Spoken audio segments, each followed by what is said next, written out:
Zaur, razısan ki, ABŞ, Paragvay, Avstraliya, Türkiyə millilərinin yer aldığı qrupa nəzər salanda belə bir fikrə gəlmək olur ki, bunlardan cəmi 2 dənəsi futbol milliləridir. Biri Paragvaydır, biri Türkiyədir. Razıyam. Çünki Türkiyədə həqiqətən futbolu çox sevirlər. Paragvay isə futbolu sevməmək mümkün deyil. Elə bir materikdədir ki, yəni orada hamı futbolu sevir, futbolla yaşayırlar. ABŞ-da isə futboldan qat-qat populyar idman növləri var. Eynisi ilə məsələn Avstraliyada. Avstraliya liqasını ümumiyyətlə izləyəndə indi ABŞ-da MLS var da, Messiyə falan belə ulduzlara görə izləyirlər. Amma məsələn Avstraliyada meydanlara heç azarkeş gəlmir. Çox az adam gəlir həddindən artıq və futbol get-gedə orada ölür. Mənim hal-hazırda müşahidə elədiyim odur. Mənasız oyunlar gedir. Futbolu yığma komanda başlayır. Yığma komanda yaşadır sanki. Elədir. O yığma komandanın üzvlərinin də demək olar ki, əksəriyyəti xarici çempionatlarda oynayırlar. Oradan gətirilmədilər. Ümumiyyətlə Avstraliyanın yaranma tarixçəsini hamımız bilirik. Orada necə ki Amerikada, orada Amerikalı deyilən bir şey, anlayış varmı dərinə gedəndə.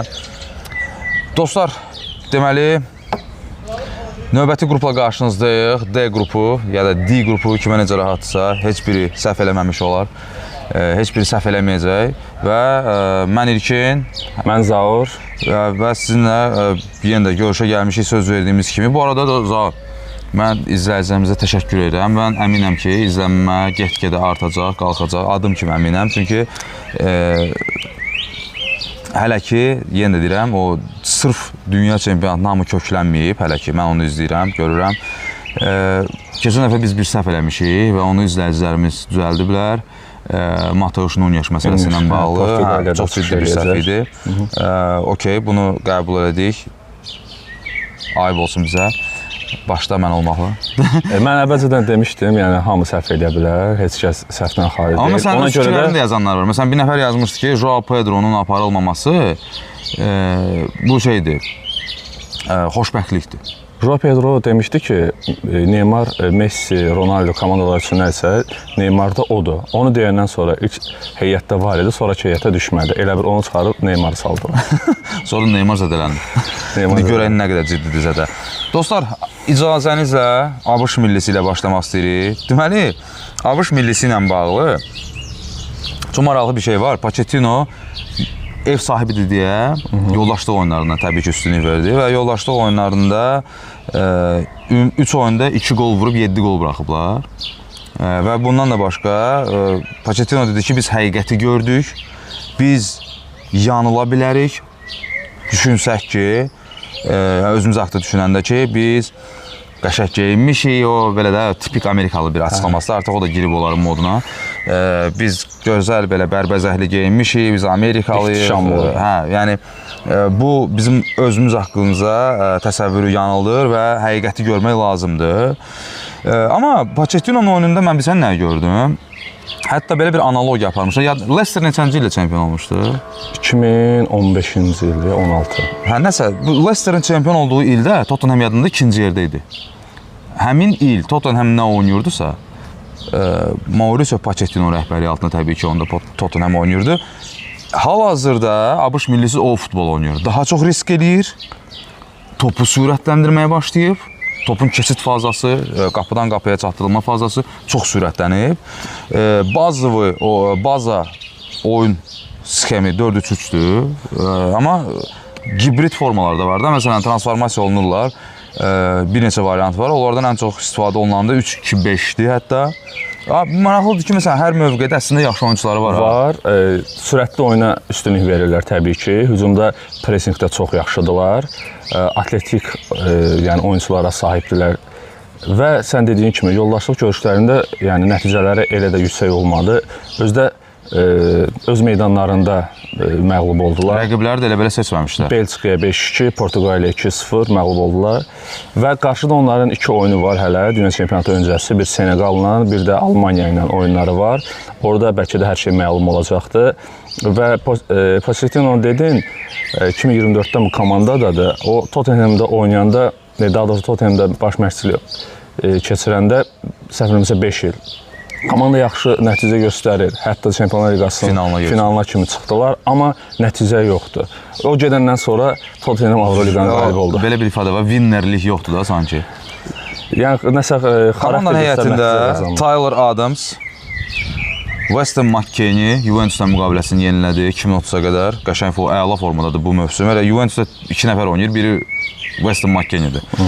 Pulisic deyilənə görə Milandan gedəcək. Çünki artıq Milan o durumdadır ki, Pulisic qaydaları dikt eləməyə hazır. Çünki Pulisic Milanın olmazsa olmazdır bu mövsüm. Folarin Balogun fantastik formadadır. Daha doğrusu yığmışdı o formanı. 1-2 oyun yenə də o Zboy getdi. Bir də Tillman. Bilirsən ki, mən Tillmanı çox bəyənirəm. Tillman qardaşlarından böyüdür səbəbinəsə, amma ən istedadlısıdır dəqiq. Malik Tillman da. Leverkusen'dədir deyəsən. Leverkusen'də PSV-dən gəlmişdi ora. Çox qəşəng oyunçudur həqiqətən də. Brendan Aronson, Leeds'dən. Aronson var. Yəni heyətlərin bir dənə cəmi milli var ki, növbəti qrupda onu danışacağıq, növbəti buraxılışımızda danışacağıq. Orada heyət üzərində dayanacağam. Burada dayanmanın mənası yoxdur. Perspektivlər nədir səncə?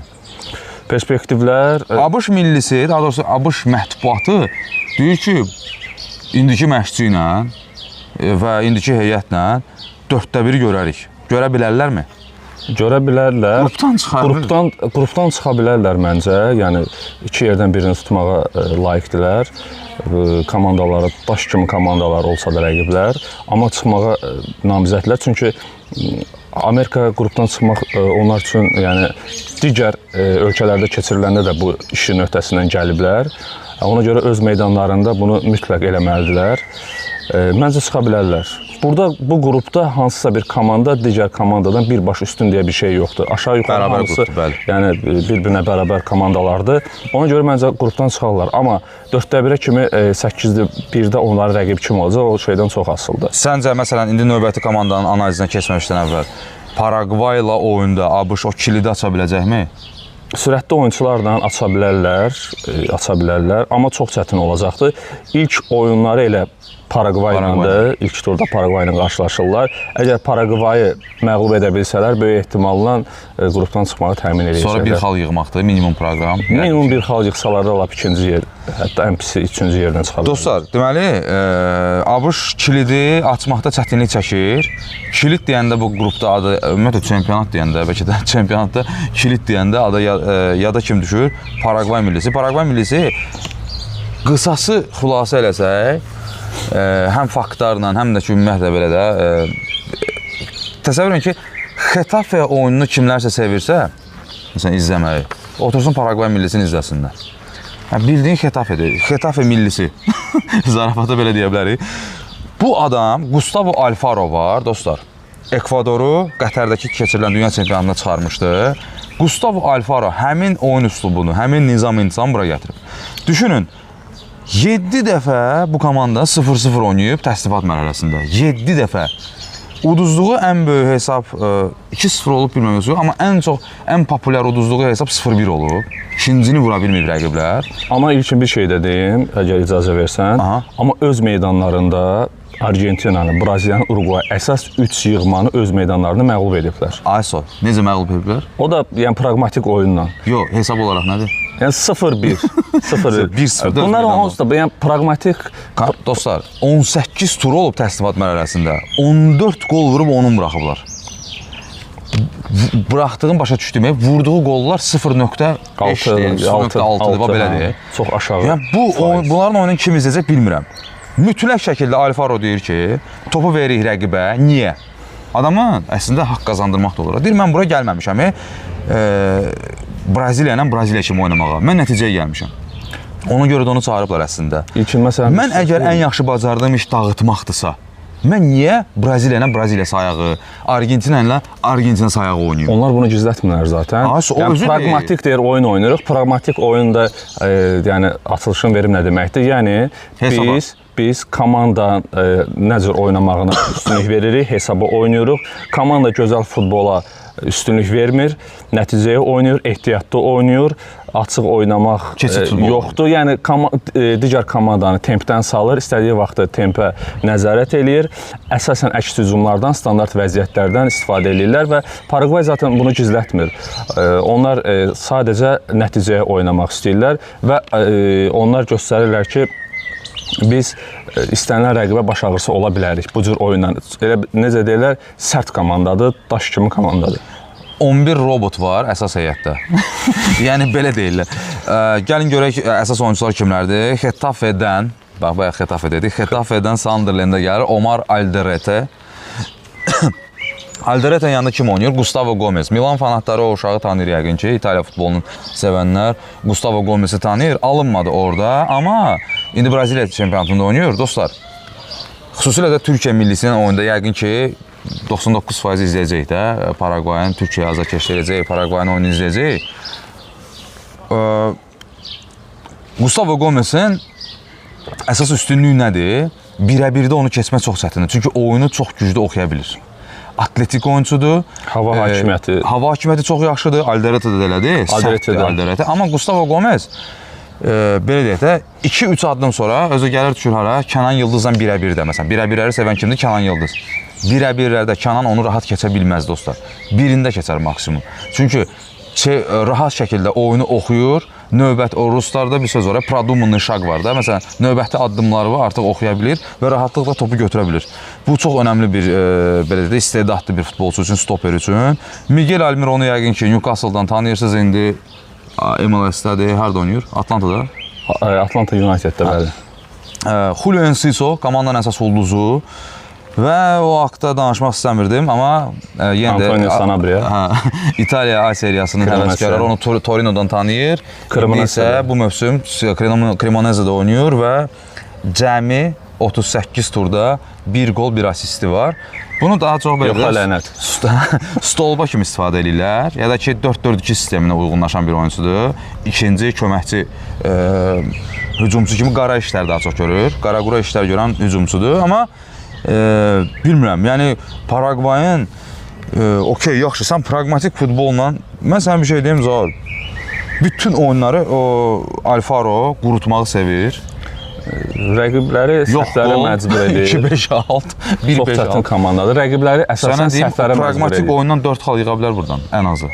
Yığa bilər bəlkə də. Yığa bilər, futbol deyil dostlar, bu Paragvayı siz şey bilməyin, güya kimsə bizə oradan etiraz edir, amma yəni yenə də deyirəm də, indi kimsə deyəcək ki, qardaş, Türkiyə bizim favorimiz.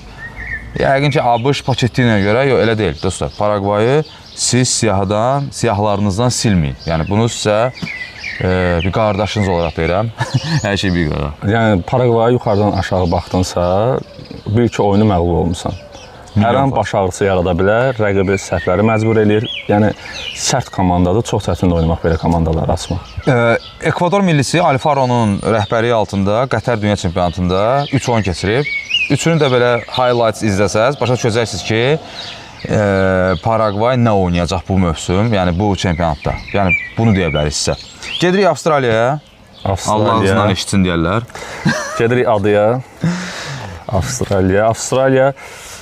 O da Paragvayın bir tayıdır, başqa formasıdır. Məzmunca eynidirlər, formaca başqasıdır. Deməzdim, eynidir. Amma Avstraliya ilə oynamaq da çətindir. Mən bunu Argentina Avstraliya oyununda gördüm. Baxanda, Popovic biraz daha çox, elə bir ki, Alfaro'nun oyunlarını daha çox izləyib.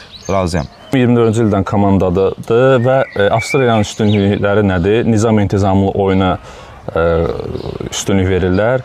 Sabit komandadılar, fiziki gücləri həddindən artıq yüksəkdir. Ola bilər ki, ikinci hissədən sonra biraz güclərində zəifləmə ola bilər. Amma mən onları xatırlayıram, hətta keçən Dünya Çempionatında play-offa çıxmışdılar. Argentina əməlli başlı çətinlik çəkdi Avstraliyaya qarşı 2-1 səhv eləməsə hesab oldu. O boy faktorundan istifadə edilər. Yəni, ondan istifadə elədilər. Onsuz da komandalar baxar, onların hansı üstün cəhətləri var, onları meydana qoysunlar və heç kim bunu qadağan eləməyib. Bəli, əsas da tarixdə qalanda nəticədir. Ona görə də Tony Popovic'in yetirmələri çalışacaqlar ki, o mübariz ruhları ilə favorit komandalara qarşı yəni əsl mübarizə aparsınlar. Sən təsəvvür elə, keçən Dünya Çempionatında Fransa ilə birbaşa play-offa çıxdılar. Danimarkanı qrupda saxladılar. Danimarkanı Mərakeş də oradaydı deyəsən. Tunis. Şimali Afrikadan bilən kimsə var idi. Tunis idi və ona görə də çox çətin komandadır. Onların Deni Juric var, təzə komandaya qoşulub. Ha gözlədi ki, Xorvatiya millisindən ona yer versinlər. Xorvatiya millisində ona yer tapılmadığına görə o da seçimini deməli Avstraliyadan yana etdi və digər oyunçular Martin Boyle var, Hiberniandan, bəli, Rail McGregor var Middlesbroughdan. Hücuma dəstək verən əsas simalardır onlar. Bir futbolçu da var, Nestor Irankun da, sən onu çox yaxşı tanıyırsan, Watforddan. Mən onu Avstraliya liqasından tanıyıram, mən onu heç vaxt oyunçu saymamışam. Sadəcə sürəti var və səlam. Sürəti var, hə, yəni... Bəstəboy bir oyunçudur. Bəstəboydur, bəli. Atır, qaçır. Valla abi, yəni Avstraliya liqasında, mən onu çoxdan da izləmirəm. Yəni o gedəndən sonra Watfordda izləmirəm açığı, amma Avstraliya liqasında elə bir rəzil səhvlər eləyirdi. Sadəcə sürəti var və səlam. İndi ola bilər dəyişir. Bilməm, indi sürəti nəsə komandaya xeyir verər, yoxsa yox, yəni, amma görəcək. Yəni asmaları belə bəzən çölə eləyirdi. Bərbaddır. Və Jackson Irvine var, Sankt Pauli'dən, kapitandır səhv etməmsə özdə orada. Əziz Behic, qocalmır, veteran. Feyenoorddan Boss var. Boss'un bu arada ailəsi yerli, belə deyək də, Avstraliyada məskunlaşmış Hollandlardır. Və ailəsi xəstə Feyenoordludur. Ona görə də onların xətrinə, o da elə bir ailədə böyürsünsə, sən də Feyenoord fanatı olsan, ona görə Feyenoordda keçib. Degenek var, Çirkatini sən sevirsən bilən. Çirkati komandanın ən dəyərli oyunçusudur, 10 milyon avro qiyməti var. Çirkatini Lady Gaga'nı birləşdirir. Elə şeylər sən yaxşı bilərsən, mən elə şeylər... Parma kimindir? Lady Gaga'nın. Lady Gaga. Yox, mən də çox dərinliklərə getmirəm. Burada Burgess var, Swansea'da oynayan. Yaxşı stoperdir. Yanında da kim var? Suddar. Suddar çox ciddi zədə keçirtdi. 16 oyun buraxdı, neçə oyun buraxdı. Gəldi, çıxdı abi, Leicester'la oyna. Özü Millwall'la oyunda çıxdı. Leicester'ın oyuncusu kimi də təbii ki. Və bir gol vurdu zədədən sonra. Buna baxmayaraq Leicester düşdü 3-cü liqaya. Təbii ki, Sutter qalmaz indi orada, amma o da belə faydalanmaq olar. Çox hündür oyuncudur, stoperləri çox hündürdür. Yəni, ağlı olan komanda bunlardan cinahla oynamaz. Razıyam. Avstraliya seçmələrdən 6-da 6 elədilər. Orada da yəni elə güclü komanda yoxdur. Hə, ikinci. Amma maraqlı bir şey var ha, Yaponlar uddular. Yaponlar uddular, Yaponiya birinci. Yeganə məğlubiyyət Bəhreyni. Yaponiya birinci yerlə, Avstraliya ikinci yerlə dünya çempionatına vəsiqə qazandı. Avstraliya komandası bilmirəm, yəni sürpriz bəlkə də eləyə bilərlər. Burada problem var, bax. Popovic deməli topu saxlamağı sevmir. Topu çox saxlamaq olmaz. Götürdün, progressiv hücum. Progressiv paslar önə, ancaq önə. Təbii ki, cinahlar, milyon faiz. Niyə? Biz bir oyuncunu da unutduq. Duke var, Taran oyuncudur. O Qətərdə keçən dünya çempionatında da başda bir qəşəng qolu var idi. Sonra keçid oyunu, Popovic deyir, niyə topu saxlamağı sevmirik? Çünki keçid oyunu bizdə alınır. İnsan təsəvvür etsən, yüklənmiş ABŞ yüklənsə və yaxud da ki, Türkiyə, hə. Keçiddən salam məlik. Ona görə sən dediyin kimi də topu çox saxlamaq olmaz. Həm Türkiyədə, həm də ki Amerikada Türkiyə gərək pressing edən oyunçular var. Yəni, onlar yəni topu itirməyə məcbur eləyir. Böyük ehtimal Atakan bilmirəm olar yoxsa yox, indi o barədə danışacağıq. Böyük ehtimal indi alışmışıq İsmail Hüseyin olacaq yəqin ki orada. Dayağı müdafiəçi. Dayağı müdafiəçi, stoper dedim, üzr istəyirəm. O DOS mütləq orada qalmalıdır. Yəni ən azı müdafiə kömək eləməlidir. Cinahlar çıxsa çətin olacaq. Yəni Avstraliya tutub cəzalandıra bilər, Paragvay tutub cəzalandıra bilər. Yəni hadisələrə qabaqlıq deyil. Yəni gözləntim nədir Avstraliyadan? O potensial 4 xaldır bu da mən sənə deyim. Çox sürpriz ola bilər. Ola bilər. Biz hamımız fikirləşirik ki, Türkiyə rahat. Sən Türkiyəni hamı birinci yerə yazıb artıq. Yox, mən dünya çapında hətta yazıblar. Zahir, mən izləyirəm də. Oyunlara görə hə, amma vallahi indi Türkiyədən danışaq onda. Ki, bizim əsas ürəyim... Burada daha çox sən danış, mən elə bilə sənə bir həmsöhbət olaram burada. Danışaq, Türkiyə... Zaten hamı deyir ki, sözü çox kəsirəm. Sözü balla kəsin, buyur. Sağ ol. Sən çayını içməyində ol, mən də Türkiyə ilə davam edeyim. Türkiyə sənə deyim ki, o komandalardandır ki, yəni məcbur play-off oynadılar mundiala çıxmaq üçün. Ona görə də 48 komandadan 42-si çox rahatlıqla deməli dünya çempionatı öncəsi düşərgəyə yollandılar. Türklər son o 6 komanda ki qaldı, yəni sonradan çox az bir vaxtları var onların dünya çempionatına hazırlaşmağa və onlar Arizonada deməli məşqlərini keçirirlər. Bu arada Kərəm Axtırkoğlu zədələndi. Qorxurdum onu deməyəcəksən, hə? Yox, əlbəttə ki, Kərəm Axtırkoğlu özü də yəni göz yaşları içərisində meydanı tərk elədi. Düzdür, deyirlər 10-14 günə sağala bilər, amma qarşıdakı zaman göstərəcəkdir, nə qədər ciddidir zədə. Kərəm Axtırkoğlu deməli Montellanın saxta 9 nömrə oynatdığı əsas oyunçudur. Müdafiənin arxasına atılan paslar da çox effektivdir. Bəli, Türkiyə o sistemdə. Bəli. Türkiyə mətbuatı və deməli azarkeşlər nə qədər tənqid eləsələr də, hətta play-offda, ondan qabaq seçmə oyunlarda ki, Kərəm Axtırkoğlu 9 nömrəyə yaramır, daha yaxşı əlverişli oyunçular var 9 nömrə üçün Semih Kılıçsoy kimi. Amma o yenə öz bildiyini etdi və əsas nədir? Nəticə göstərdi ki, Vincenzo Montella əslində nə etdiyini bilir. Düzdür, Türkiyənin əsas... Montella deyir ki, bunu qeyd etmişəm özüm üçün, bu açıqlamanı görmüşdüm. Deyir, mənim sistemimdə klassik 9 nömrə mənim uyğun deyil sistemimə. Hərənin bir seçimi var, hərənin bir deyək ki, oyun üslubu var. Ona görə də kimsə eyni üslubda yəni oyunu davam etdirməlidir deyə bir şey yoxdur. Əsas nə idi? Əsas 24 il idi ki, Türkiyə dünya çempionatına vəsiqə qazana bilmirdi. Nəticə göz qabağındadır. Montella vəsiqə qazandı. Ümumiyyətlə Türkiyə mətbuatı ilə bir yerdə, azarkeşləri ilə bir yerdə elə bir camiyyədir ki, deyək də, bir səhv eləyirsən və başlayırlar linç eləməyə. Bunun arxasında tutaq ki, bir gərgin əmək var, nəyəsə bir nail olmursan, eləmirsən, ona baxan yoxdur. Bir səhv elədinsə, səni atırlar qırağa. Hələ bu əgər türk məşqçisi deyilsə, əcnəbi məşqçidirsə, bunu eləyirlər. Bunu eləmək olmaz. Türkiyənin əsas üstünlükləri çox texnikalı oyunçuları var. Hamı Arda Gülərdən, Kənan Yıldızdan, yəni çox belə mübariz və əla nəticə gözləyir. Komandanın beyni Hakan Çalxanoğlu var, komandanın kapitanı, ondan çox şey gözləyirlər. Baxmayaraq ki, Hakan Çalxanoğlu Interdə daha yaxşı formada olur, nəinki Türkiyə yığmasında, amma komandanın əsas sütunlarından biridir. Deməli, orta xəttdə Orkan Köksü var, İsmail Yüksək bəyə qeyd elədin.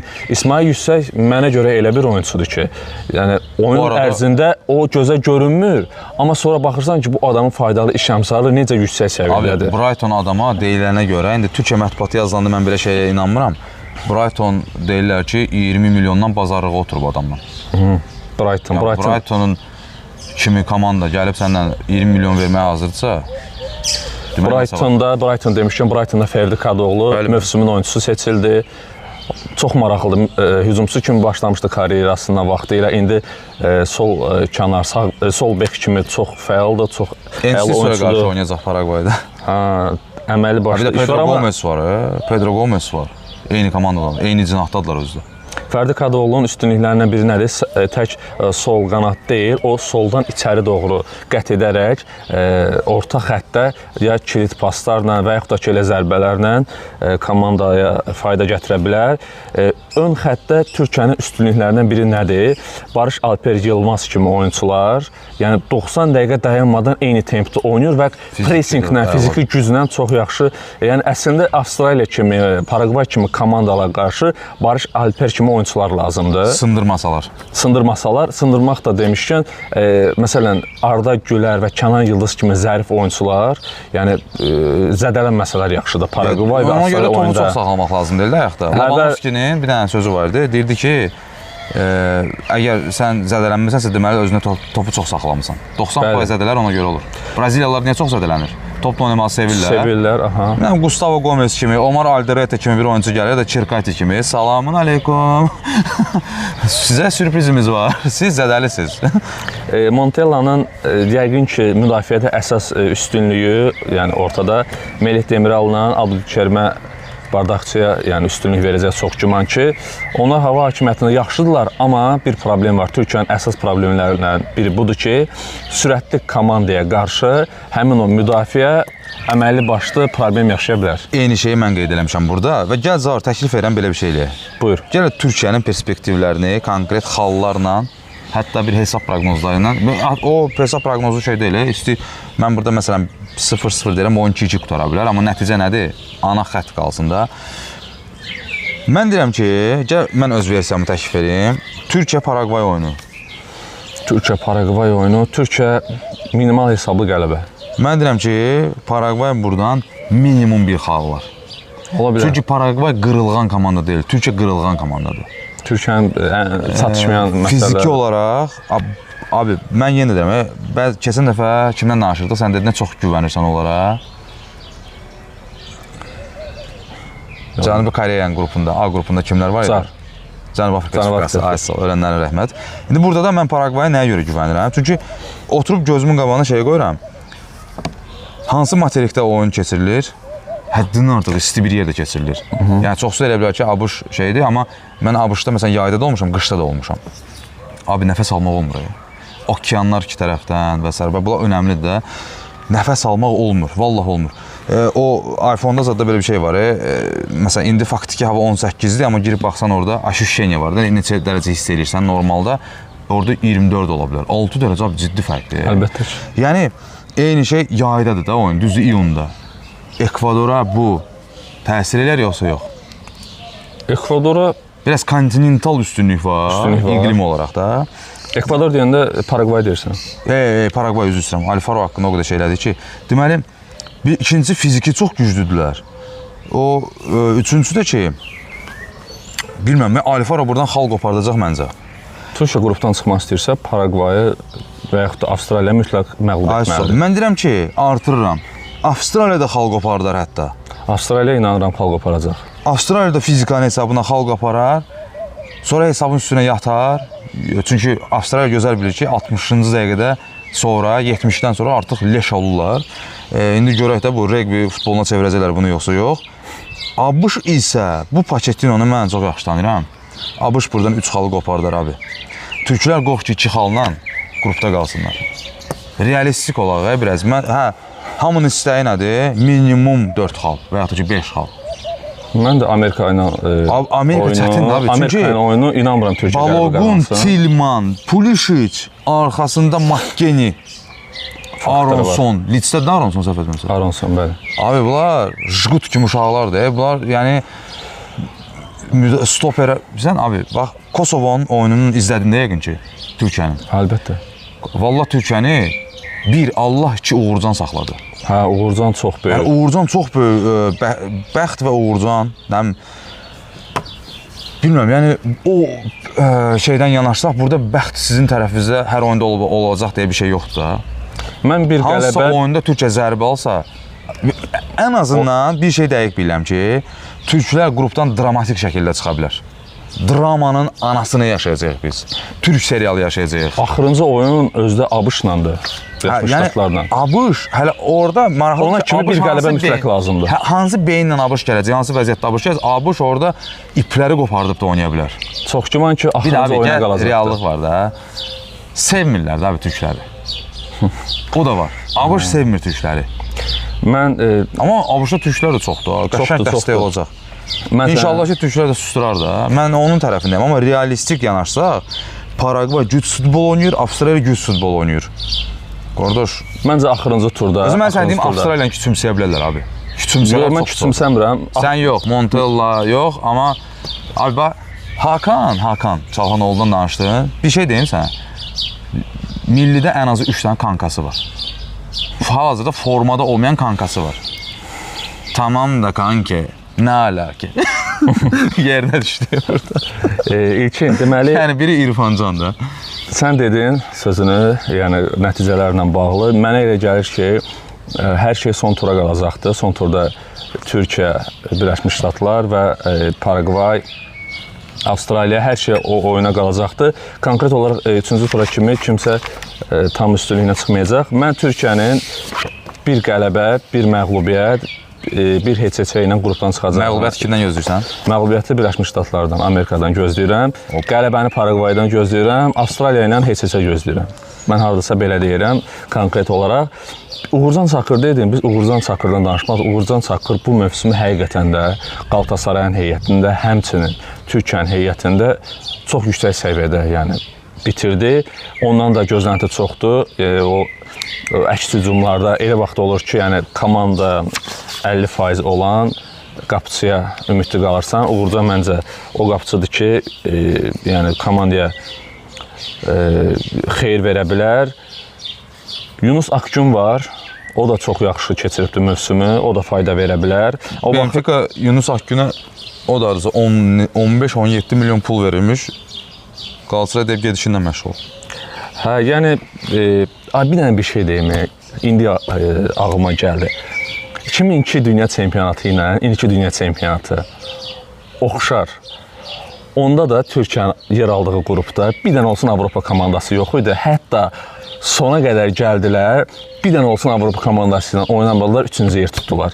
İndi də eyni qrupdur. Təsəvvür gətir, bir dənə olsun Avropa komandası yoxdur yenə. Təsəvvür gətirsən. Qəşəng. Çox maraqlı bir şeydir. İndi fikir verirəm qruplara, indi ağlıma gəldi. Hətta ondan neçə il keçəndən sonra da indi də deyirlər ki, Türkiyə onsuz da dünya kim qabağına keçdi ki, yəni Koreya ilə oynadı, Yaponiya ilə oynadı, Seneqal ilə oynadı. Yəni güclü bir komanda ilə oynamadı, Avropa komandası ilə. Onda. Amma Braziliya ilə oynadı 2 dəfə. Abi onda Türkiyənin onurğa sütunu Qalatasaraydı. Qalatasaray nə olmuşdu? Qalatasaray UEFA Kubokunun qalibi olmuşdu. Yəni elə bir heyəti var idi ki, Koreyada kimlər var idi? Nə bilim o Seneqalda kimlər vardı onda? Seneqalda təktik oyunçu var idi da belə məşhur. Ola bilər imanımı yandırmayım. Braziliya heç. Koreyanın biraz məsələdir. Seneqal demirəm. Seneqal möhtəşəm çıxış elədilər o heç. Amma Koreyanın oyunları ki var, bilmirəm xatırlayırsan yoxsa yox. Koreyanın həm deməli qrupda Portuqaliya ilə oyunu, həm də ki növbəti mərhələdə İspaniya və İtaliya ilə oyunda İspaniya-İtaliya oyununda xüsusən oyunun hakimləri sonradan cəzalandırıldılar. O arbitraj məhkəməsinə çıxdı elədi və yəni orada əməlli başlı Koreya tərəf olduqları üzə çıxdı. Yəni oyun alqı-satqısı söhbətləri meydana çıxdı. Onlar uzaqlaşdırdılar deməli oyunlardan. Ona görə də o rəzillik olmuşdu Koreya üçün. Baxmayaraq ki 4-cü yerə çıxmışdılar. Dostlar, bizim düşüncələrimiz belə, bu qədər. Video çox uzanmasın deyə sizinlə sağollaşırıq və gedirik D qrupunu çəkməyə. Öpürəm, Allaha əmanət olun. D qrupunu yekunlaşdırdıq, gedirik İ qrupuna. İ qrupu, əsas. İ qrupuna və sizin şərhlərinizi gözləyirik. Fikirləriniz bizim üçün maraqlıdır. Sağ olun, salamat qalın.